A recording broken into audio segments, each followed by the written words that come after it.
escatologia bíblica de uma forma mais profunda. Nós vamos no livro de Deuteronômio, capítulo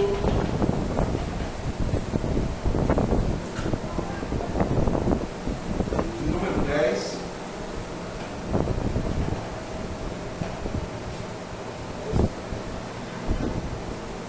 Capítulo 11, perdão. 10 também seria bom, mas para não ficar muito longo, a gente vai fazer um estudo bíblico. Capítulo 11. Vamos ler a partir do verso 10. Vamos conversar com o Senhor agora. Mais uma vez. Filho do Senhor, nesse momento nós pedimos, Senhor Espírito Santo, em nome do Senhor Jesus, que o Senhor encha a minha boca e também o nosso mente, o nosso coração, de forma que o Senhor fale poderosamente, não homem. Nós queremos ouvir a Ti. Estamos tendo uma tarde de experiência contigo. Então nós queremos ouvir a Tua voz, nós queremos ouvir o Senhor falando e manifestando os Teus planos, os Teus segredos para nós, de forma que possamos viver uma vida de vitória e de bênção a Teu serviço. É o que nós oramos em nome do Senhor Jesus, a Tua manifestação hoje e sempre. Vamos Deuteronômio, capítulo de número 11, verso 10, diz assim: porque a terra que passais a possuir não é como a terra do Egito, de onde saíste, em que semeáveis a vossa semente e com o pé regavas como uma horta. Mas a terra que passais a possuir é terra de montes e vales. Da chuva dos céus beberá as águas. Terra que cuida o Senhor, vosso Deus. Os olhos do Senhor, vosso Deus, estão sobre ela continuamente, desde o princípio até o fim do ano. Se diligentemente obedecerdes a meus mandamentos que hoje vos ordeno, de amar o Senhor, o vosso Deus, e de o servir de todo o vosso coração e de toda a vossa alma, darei a chuva da vossa terra a seu tempo, as primeiras e as últimas, para que recolhais o vosso cereal e o vosso vinho e o vosso azeite. Darei erva no vosso campo aos vossos gados e comereis e vos o quê? Fartareis. Bom, esse texto é fantástico. É um texto de promessa. E aí você tem que questionar. A primeira coisa que você tem que questionar é o seguinte: bom, Deus me chamou para o cristianismo para eu viver uma vida de miséria. Deus me chamou para eu seguir a Cristo, para eu passar vergonha, passar dificuldade. Deus me trouxe para esse caminho, para eu ser uma maldição, para eu lamentar, para eu reclamar, porque o texto bíblico é um texto para o povo de Israel. E aí, quando eu pego esse texto aqui, eu fico questionando: o Senhor, esse texto é para os dias, é para o povo cristão ou é apenas para aqueles dias? Nós vamos ver o que diz a carta de Pedro. Vamos lá, Pedro, livro de Pedro, vamos lá, 2 Pedro,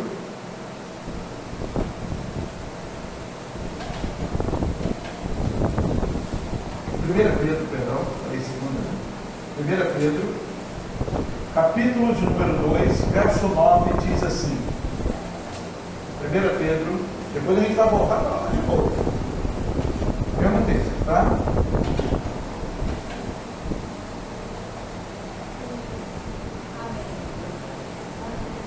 1 Pedro capítulo 2, verso 9 diz: vós, porém, sois o quê?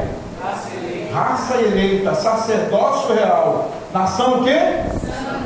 Povo de propriedade exclusiva de Deus, a fim de proclamarmos as virtudes daquele que vos chamou das trevas para a sua maravilhosa luz.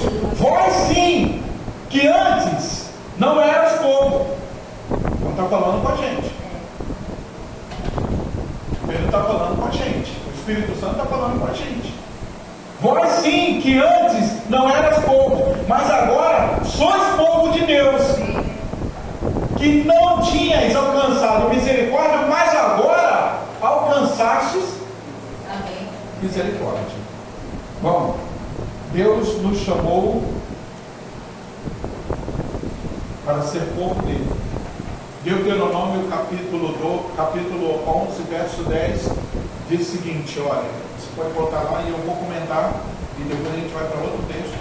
Olha só, vocês vão entrar numa terra, que não é que nem a terra do Egito. E eu, como professor de geografia, eu sei por que Deus estava falando isso. E você vai saber agora por quê. Porque na terra do Egito, você rega a horta, o plantio com os pés. De forma artificial. Você não precisa da chuva, porque o rio Nilo corta o Egito. Então você faz uma barragem com o próprio pé, se você bater, porque o plantio era justamente próximo do rio. Então com os pés. Então com uma programação artificial, você regava o seu plantio. Mas a terra em que você vai possuir é uma terra em que você vai ter que depender 100% de Deus. Porque é uma terra de montanhas, de altos e baixos, vales e montanhas. É uma terra que deve da chuva dos céus. Então é uma terra que depende 100% de Deus.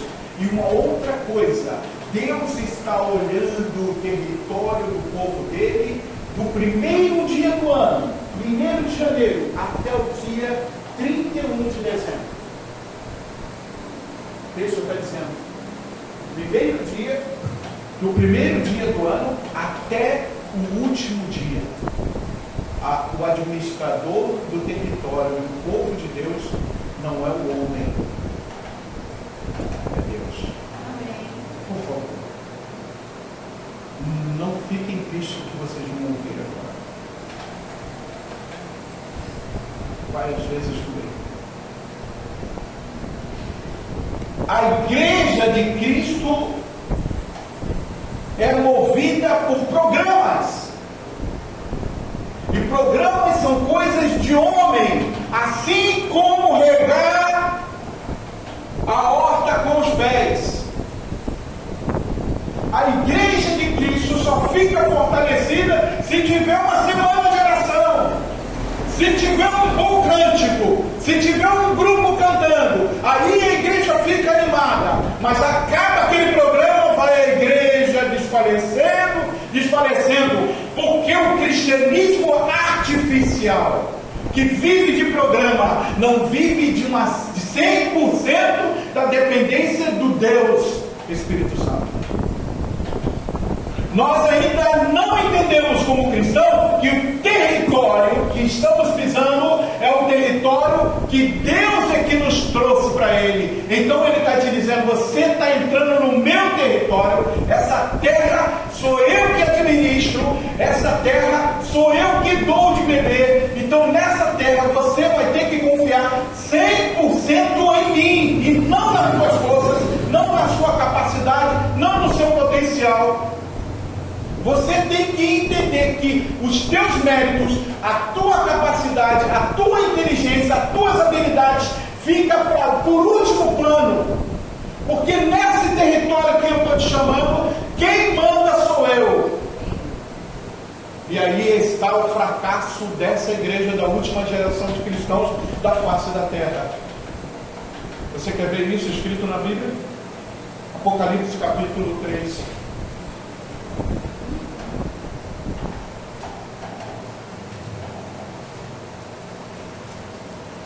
Verso 4 14.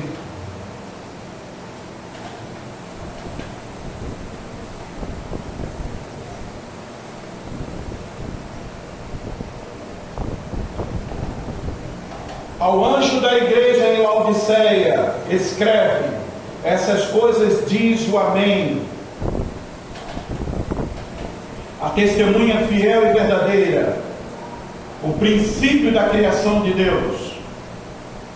Conheço as tuas obras, que nem és frio nem quente, quem deras fosses frio ou quente. Assim, porque és morno e nem és quente nem frio, estou a ponto de vomitar-te da minha boca, porque dizes: estou rico e abastado e não preciso de coisa alguma, e nem sabeis que tu és infeliz, sim, miserável, pobre, cego e nu. Aconselho-te que de mim compres ouro refinado pelo fogo para te enriqueceres, vestiduras brancas para te vestires, a fim de que não seja manifestada a vergonha da tua nudez, e colírio para ungir os olhos, a fim de que vejas. Eu repreendo e disciplino a quantos amo. Sê, pois, zeloso e arrependa-te. Eis que estou à porta e bato. Se alguém ouvir a minha voz e abrir a porta, entrarei em sua casa e cearei com ele e ele comigo. Ao vencedor darei sentar-se comigo no meu trono, assim como também eu venci e me sentei com meu Pai no seu trono. Quem tem ouvido, ouça o que o Espírito diz às igrejas. O Espírito Santo tem uma mensagem da parte de Jesus Cristo e da parte de Deus para a última geração de cristãos. Eu não estou administrando a igreja. Por isso que você escolhe o fracasso.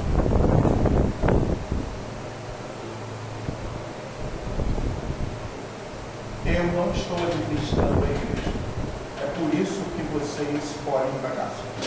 Deus está falando comigo. Marcos, enquanto eu não administrar 100% da sua vida, você vai continuar colhendo fracassos. Porque o território que você veio, que eu te escolhi para você caminhar, o caminho que eu tracei para você, é um caminho em que quem administra sou eu. Então toda vez que você se diz ser meu, mas tenta fazer as coisas do teu jeito, tu vai se dar mal. Os resultados não serão aquele que você deseja.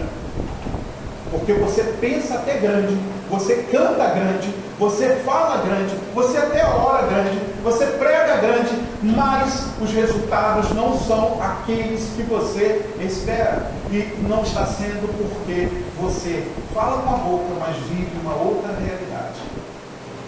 E o pior, Marcos, é que tu não sabes. É essa a mensagem. Tu não sabes. Não temos consciência do erro que estamos praticando. Porque achamos do fato de estarmos numa igreja que prega a verdade, estamos caminhando no caminho da verdade. Então a gente precisa ter uma mudança de postura para recebermos a presença do Espírito Santo. Eu vou pedir a vocês um favor. A partir de hoje, não fale de eu preciso do poder do Espírito Santo. Você precisa do Espírito Santo. Porque quando você fala que eu quero o poder do Espírito Santo, primeiro, Deus nunca vai dar o poder dele para ninguém. O que você precisa é ser possuído por Deus.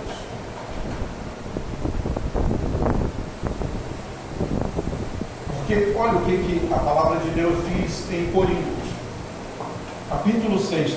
Tanto faz a carta de Coríntios, capítulo 6, 2 Coríntios, depois eu vou na 1 Coríntios, você vai ver que parece que está preparado esses dois capítulos, esses dois livros no mesmo capítulo. Nós vamos ver isso também. Mas no 2 Coríntios, como eu estou mais próximo aqui de 2 Coríntios,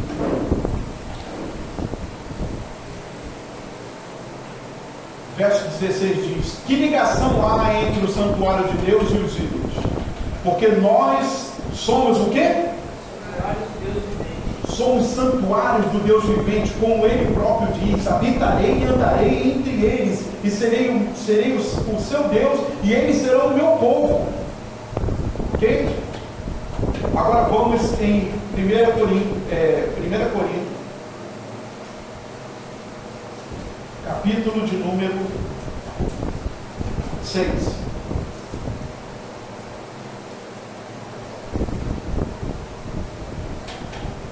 Verso 17. Verso de número 19.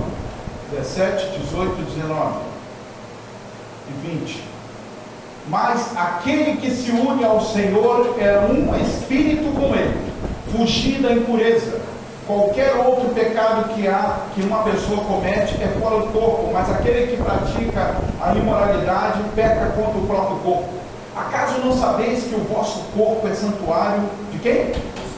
Do Espírito Santo, que está em vós, o qual tendes da parte de Deus, e que não sois de vós mesmo, porque fostes comprado por preço. Agora, pois, glorificai a Deus aonde? Nós precisamos ter senso de realidade. Primeira coisa que a gente está cometendo um erro é o seguinte: eu estou pedindo alguma coisa que já está aqui. Você está pedindo que o Espírito Santo venha sobre você? Pois eu já vou te dizer o seguinte: se ele não estivesse aí na tua vida, tu não estava orando, tu estava blasfemando. Se o Espírito Santo não estivesse na tua vida, tu estava cuspindo e jogando a Bíblia fora. Isso é obra dele. Se ele não estiver na minha vida, tu acha que eu vou vir aqui e abrir a palavra de Deus? Já é uma obra dele. Você está aí nessa condição, aí você se sente fraca, aí é a hora de você ter um senso de realidade. Bom, peraí, cara, eu gosto de Deus, poxa, eu gosto de ouvir a palavra de Deus, eu vou à igreja, eu tenho minhas lutas, eu erro, eu até me vejo fraca, mas quando fala de igreja eu estou ali, estou me envolvendo. Isso não é de mim. Isso só pode ser do Espírito Santo. Então ele já está aqui. E ele está aqui não é por causa dos meus méritos. É porque há alguém no santuário celestial intercedendo por mim. É obra do Senhor Jesus sobre a minha vida.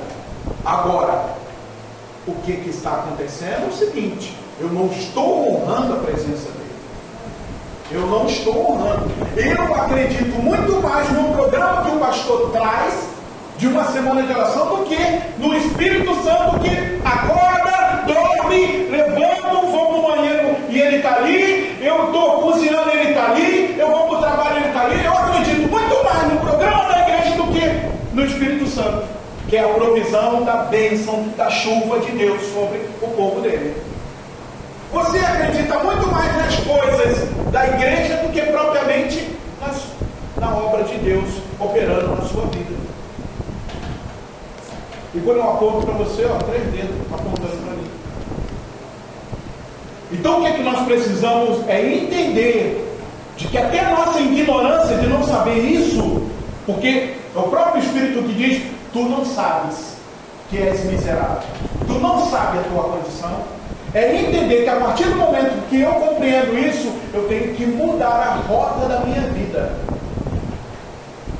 para ser cheio da presença dele, para ser cheio da manifestação dele, porque eu não tenho direito de pedir poder de Deus, porque Deus não vai dar poder, ele vai dar a presença dele, e a presença dele vai manifestar poder por meio da sua vida.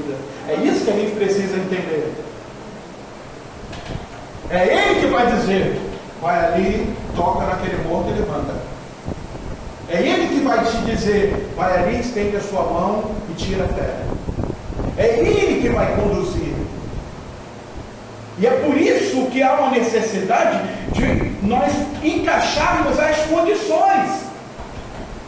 É a gente entender quais são as condições, então, para eu viver essa realidade.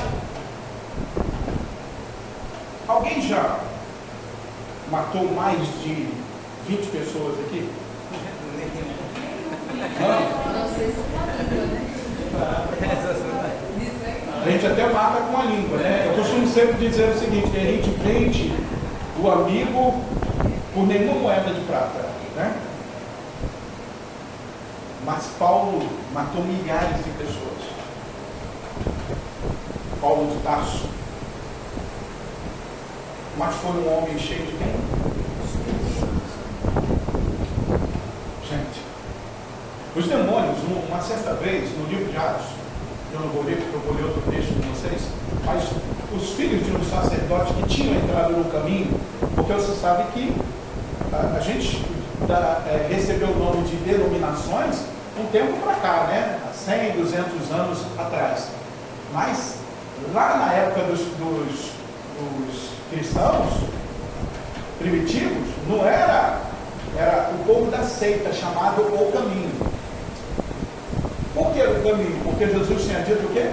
Eu sou o caminho, a verdade e a vida. Então, eles são da seita chamada. Então, o povo ia aceitando o apelo da salvação em Cristo e entrava no. E você já percebeu que no caminho, se vocês caminharem no mesmo caminho, cada um vai desfrutar de forma diferente? Porque o cristianismo é isso, é uma experiência pessoal com quem? Com Deus. Então, os sacerdotes e os filhos, muitos sacerdotes, a Bíblia diz que depois do Pentecoste se arrependeram e creram no caminho. E os filhos do sacerdote, frequentando a igreja, encontrou um endemoniado e foi orar, botar a mão sobre o endemoniado e falou: nós te repreendemos em nome do Deus de Paulo. O demônio olhou para eles e falou: eu conheço o Deus de Paulo, inclusive eu conheço Paulo. E sabe por que o demônio falou isso? Porque o demônio não podia levantar o dedo contra Paulo, porque Paulo estava possesso de quem? Que o demônio poderia dizer: ei, você é um assassino, você matou crianças na arena, você apedrejou um jovem inocente. Mas o demônio não podia levantar nada, do contrário, Paulo não abria a boca, sua sombra, aonde ele deitava, o lençol que ele deitava, as pessoas botavam sobre o enfermo, e as pessoas ficavam curadas. Mas não era Paulo, era quem? O Espírito Santo. É porque ele estava transbordando, do seu interior fluirão o quê? Rios de água viva. A gente precisa tomar posse disso. Qual é a condição? Primeira condição: acreditar. Acreditar. Você não pode duvidar. Imagine um homem com mais de 40 anos com medo. Deus pegou, encostou, o Espírito Santo encostou Josué assim ao canto da parede, botou a mão no peito dele e falou assim: olha só, que o cara passou a vida toda servindo Moisés, subia na metade do monte e Moisés subia. O Espírito Santo botou a mão no peito dele e falou: ó, a partir daqui é contigo, mas leia a palavra de Deus todos os dias, não se desvie nem para a direita nem para a esquerda, se vacilar, volta para o caminho. E uma outra coisa: não confie em você mesmo. Força, coragem. Quando tu cair, levanta, porque você precisa de quê? Força e coragem. E sou eu que dou isso. Gente, a gente não tem condições. Quem é que dá isso? É o Espírito Santo. Então, Primeira condição é o quê? Acreditar. Acreditar. Ele já está aqui. Ele já veio sobre nós. Estamos recebendo, desde o dia em que você encontrou com Jesus, chuva temporânea, para brotar aqueles matinhos, para dar crescimento. Estamos crescendo, a chuva está vindo, com programas e sem programas. Estamos dependendo da chuva do orvalho do céu, está vindo. Ele cai todos os dias. Você está dormindo e o Senhor está derramando sobre a sua vida. Você cai, você se machuca, você se contraria, mas está acontecendo o crescimento. Você não sente, mas Ele está aí trabalhando na sua vida. Você precisa acreditar. Segunda condição, mesmo que você caia, mesmo que o seu pé vacile, qual é a segunda condição? Tenha coragem e força. Tenha coragem e força. Um dia, antes de dormir, eu senti meu coração apertado. Uma dor aqui no peito, aqui, eu pensei até que ia infartar. Eu já tive a experiência do infarto. Mas aquela dor é uma dor que eu senti que Deus estava falando para eu me preparar. Eu dobrei meu joelho e falei, Senhor, eu sei que o Senhor está querendo que eu me prepare. Quando eu acordei, saí com o carro, no meio do caminho encontrei com o diabo. Literalmente. Entrou no corpo de uma pessoa amiga, conhecida, tentou debater comigo, eu te repreendo. Ele falou de coisas da minha vida lá atrás, quando eu não conhecia Jesus, não conhecia Deus. Eu sabia que a pessoa não tem nem noção do como ela foi usada. E eu fiquei chateado. Entrei no colégio, ficava embaixo. Toda madrugada eu tenho meu relacionamento com Deus. Ele foi, comecei a minha aula. Teve um momento do dia que alguma coisa me levou para o primeiro bloco do colégio, que é onde ficam as crianças pequenininhas. Alguma coisa me levou para lá, não sei se foi meus netos, não me lembro muito bem, mas me lembro que quando eu botei os pés ali, perdão, não foi durante o dia, foi antes de começar a aula. Foi antes de começar a aula. Eu cheguei no colégio, quando eu entrei no colégio, fui botar as coisas dos meus netos na salinha deles. Eu estou voltando, cabisbaixo, eu ouvi uma voz assim: coragem, homem!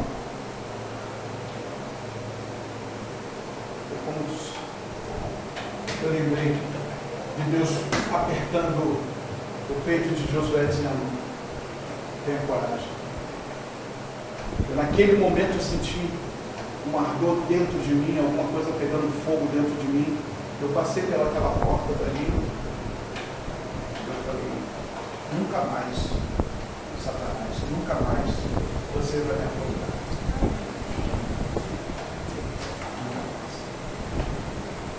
Que agora eu sei a estratégia dele. Que temos nós contigo, Jesus, Filho do Deus Altíssimo? Já não quer afrontar. Ele vai querer te afrontar. Mas o segundo passo, o que eu preciso para cumprir as condições? Força e coragem. Que não vem de ti, já está dentro de você, por meio do Espírito Santo. Não vem de ti. É só você tomar posse. Senhor, Espírito Santo, eu não tenho como caminhar, mas vou caminhar porque o Senhor é a força e coragem que eu preciso. Eu tenho fé que o Senhor está aqui. Eu tenho força e coragem por meio de ti. Agora, não tem condições de você, se você não seguir o terceiro passo, não tem condições do Espírito Santo cumprir a obra dele. Você vai ficar sempre naquele meia boca, sabe como é que é? Vamos ver o que é meia boca para Jesus? João, capítulo de número 14.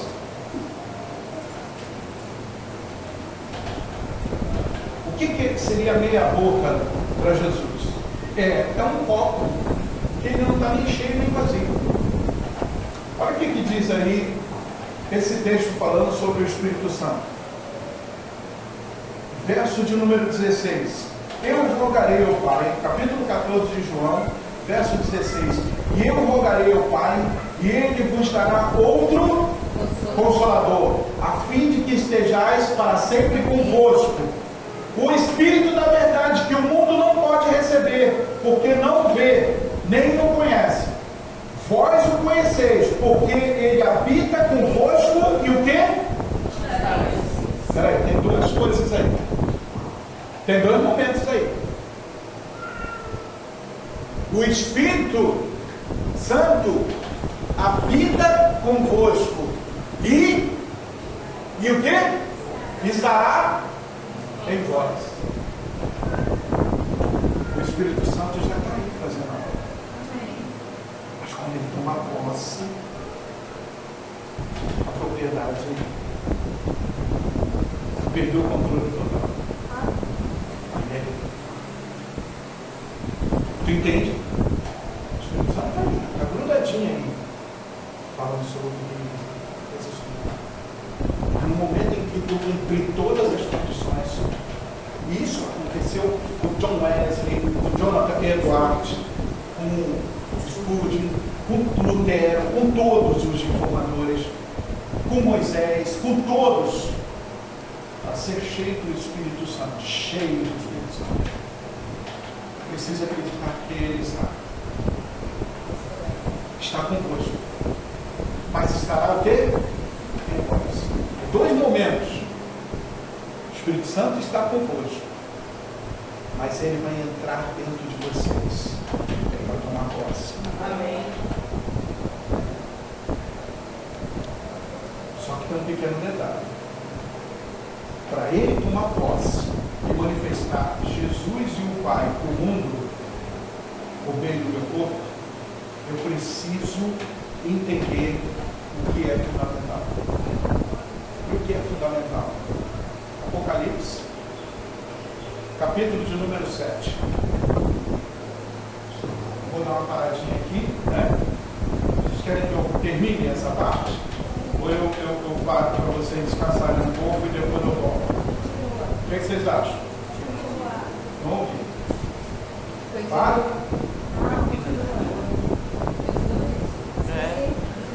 Então vamos lá. Apocalipse capítulo 7. Eu vou fechar esse pensamento aqui, porque algumas pessoas não entendem o que aconteceu naqueles dias do Pentecostes. Eu quero que você veja, testemunho, o que os discípulos estavam estudando aqueles 10 dias do Pentecostes. Quero que você veja isso dentro da Bíblia. Aí você vai falar assim, realmente essa terceira condição é importante. É importantíssimo. João, no capítulo 7 do livro de Apocalipse, ele vê uma grande multidão. Ele diz assim: depois dessas coisas vi e eis grande multidão que ninguém podia enumerar, de todas as nações, tribos, povos, línguas, em pé diante do trono e diante do Cordeiro, vestido de quê? Vestiduras brancas, com palma nas mãos, e clamavam em grande voz, dizendo: ao nosso Deus que se assenta ao trono e ao Cordeiro pertence a salvação. Todos os anjos estavam em pé, rodeando o trono, os anciões e os 4 seres viventes. Ante o trono se prostraram sobre o seu rosto e adoraram a Deus, dizendo: amém. O louvor, a glória, a sabedoria, as ações de graça, a honra, o poder e a força sejam ao nosso Deus pelos séculos dos séculos. Amém. Um dos anciões tomou a palavra dizendo: esses, João, esses que se vestem de vestiduras brancas, quem são e de onde vieram? Respondeu João: meu Senhor, tu sabes. Ele então lhe disse: são esses que vêm de onde?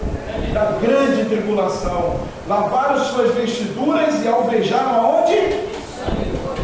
Razão porque se acham diante do trono de Deus e o servem de dia e de noite no seu santuário. E aquele que se assenta no trono estenderá sobre eles o seu tabernáculo.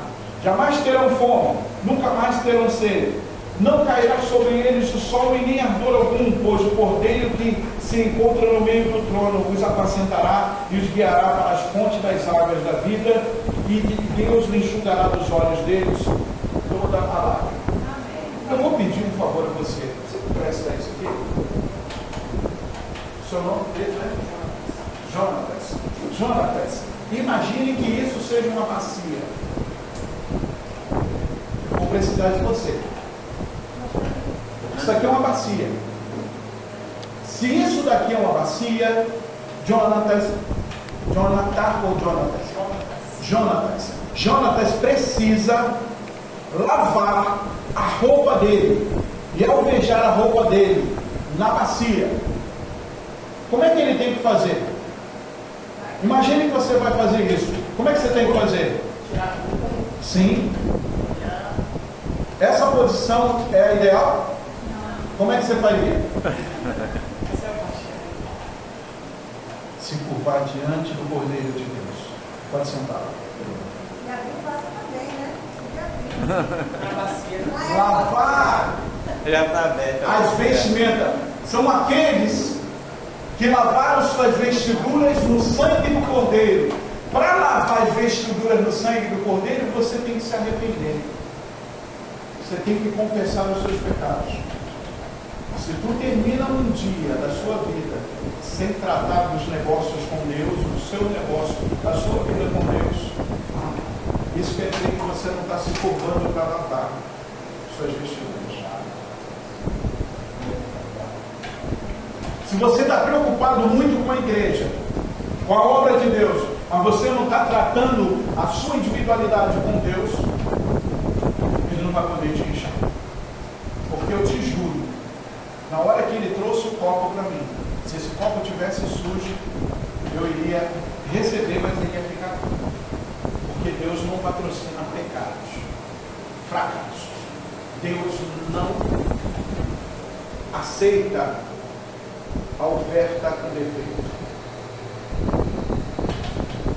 Ele te ama, Ele te respeita, mas Ele não vai te encher da presença dEle se você está como Acã, enterrando o pecado sem confessar.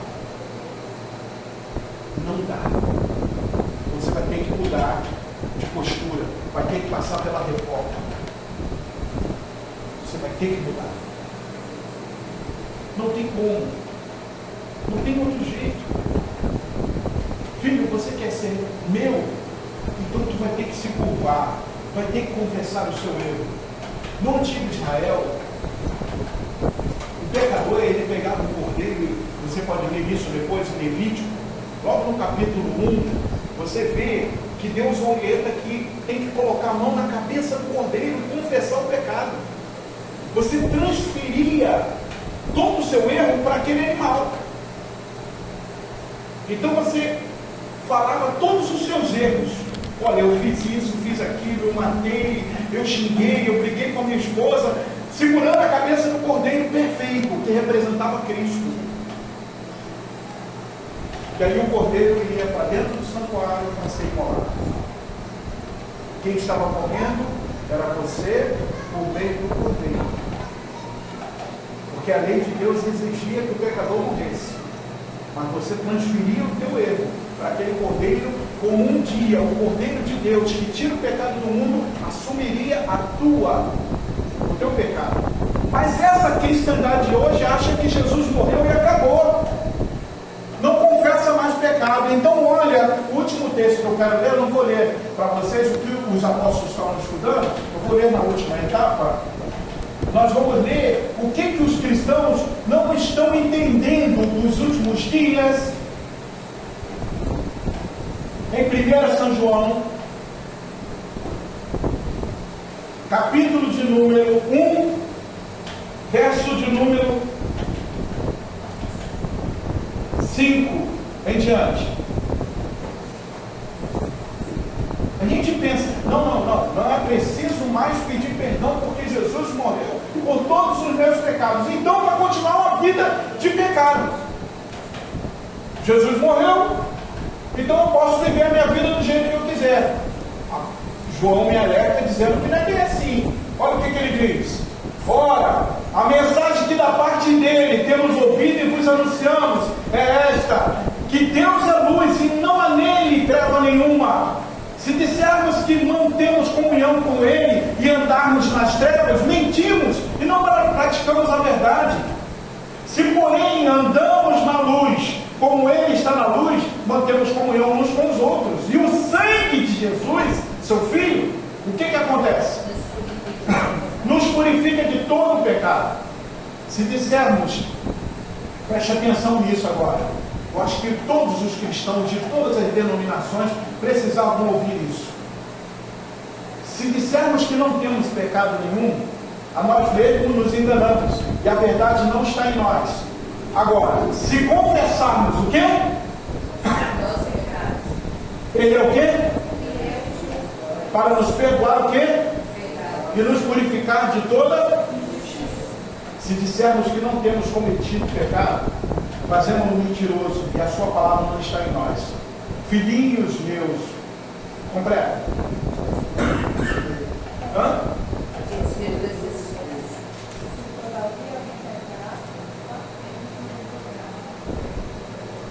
Jesus Cristo.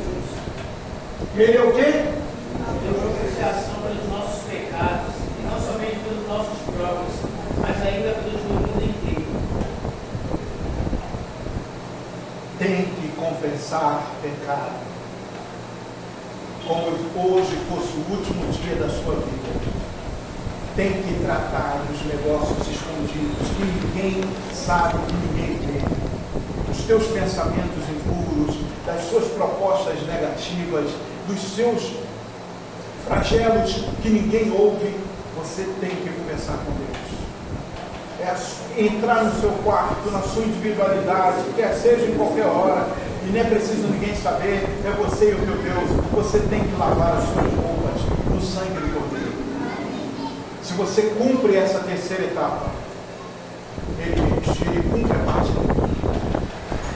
Agora, se você chegar e tiver pecado, não vai dar frente. Um dia um pastor, eu sei que acabou já o meu tempo, já mais de meia hora. Eu tenho consciência dele.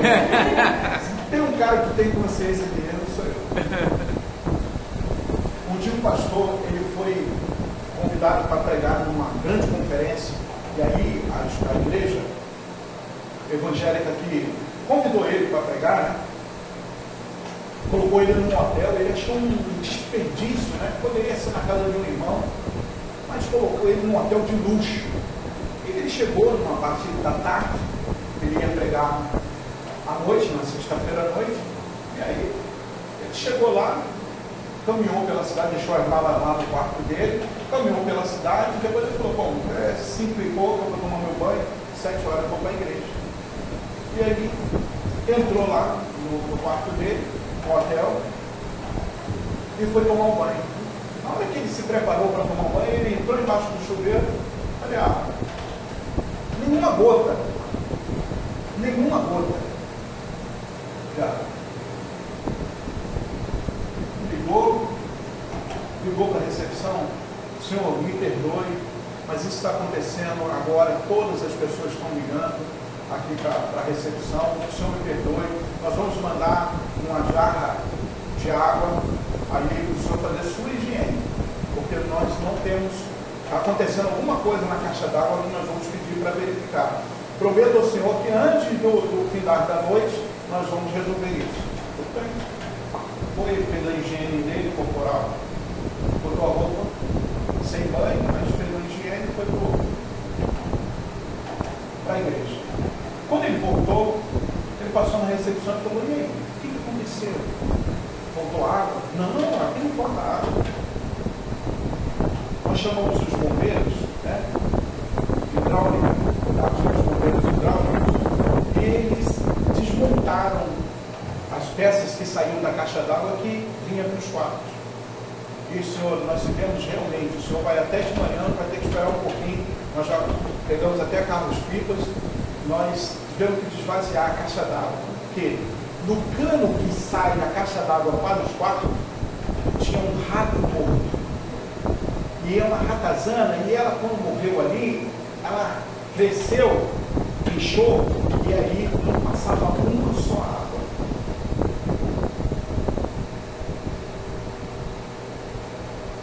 E o sermão daquele pastor no dia seguinte